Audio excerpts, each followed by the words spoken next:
Акындын туганына 115 жыл, есімі ел алдында ардақталсын. Ормандай қазағының көңілінде Ормановтың әр жыры ән болып қалсын. Қали Орманов ұжымдастыру болсын, 5 жылдықтар болсын, Ұлы Отан соғысы болсын. Бәрінде де ақындық, кісілік қызмет атқарған ақын.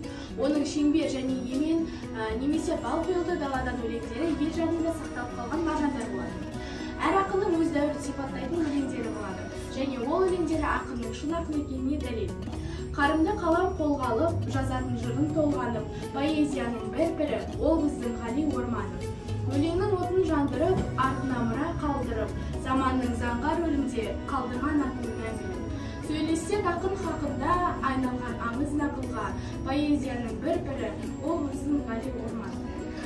Егер ақындық өнер стиль, өнер мәдениетіне келсек, мұнда Қали Орманов қазақ лирикасының айтулы шебері болған. Ол Қазақ Советінің Дария басы Ілияс Жансүгіровтің шәкірті бола тұра, онымен жазу өнерімен мүлдем ұқсамайтын еді. Осындай ұлы атталып, ұжымымыз жүрген мақталып, 115 жылдығын ақынның жатырмыз биыл атқарып. Тыныш боп атып таң күлсін, жұлдызын елдің жандырсын, ақынның аты өшпесін, жылдармен бірге жаңғырсын.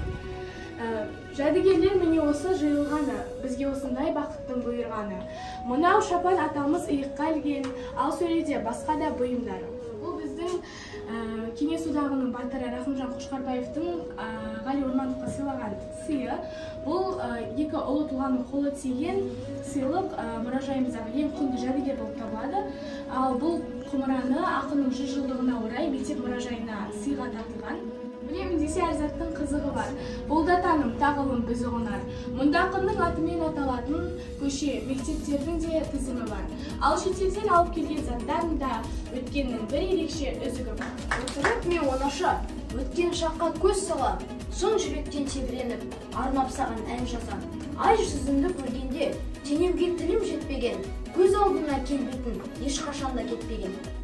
Бүгін мұражай негізі қазақ әдебиетінің көрнекті өкілі Қали Ормановтың құрметіне 2005-2006 оқу жылында ашылған болатын. Солдан бері бірнеше жыл болды, бірнеше уақыт өтті.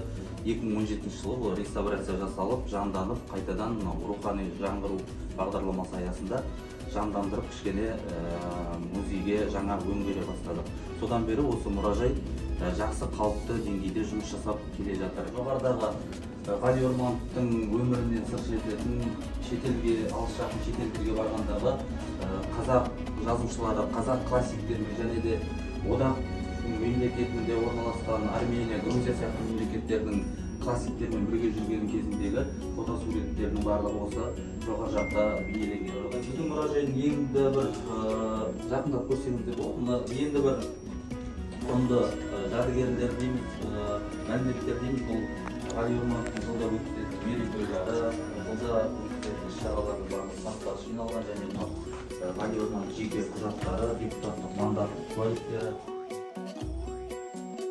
Болашақта ағартушылық жұмысты қажет ететін жұмыстардың бірі болып алдағы 5 жылдықта 120 жылдығына қарсаңында осына электронды нұсқасын жасап, жалпы Google болсын, басқа да әлеуметтік платформаларға орналастыруды жоспарлап отырмыз. Бұнда Грузия, Түркменстан, Армения және кейбіреулер болсаңыздар, жаңағы Тбилиси, Израиль сияқты мемлекеттерінен де келген көптеген хаттардың түпнұсқаларын біз тауып жатырмыз. Отбасылық құттықтаулар, жеке құттықтаулар, отбасында жаңағы өзінің жары Айбаланы құттықтау кезіндегі жаман құттықтау, отбасын құттықтау мына жерде бізде бар. Жоқ, скан вариант оны жасайын.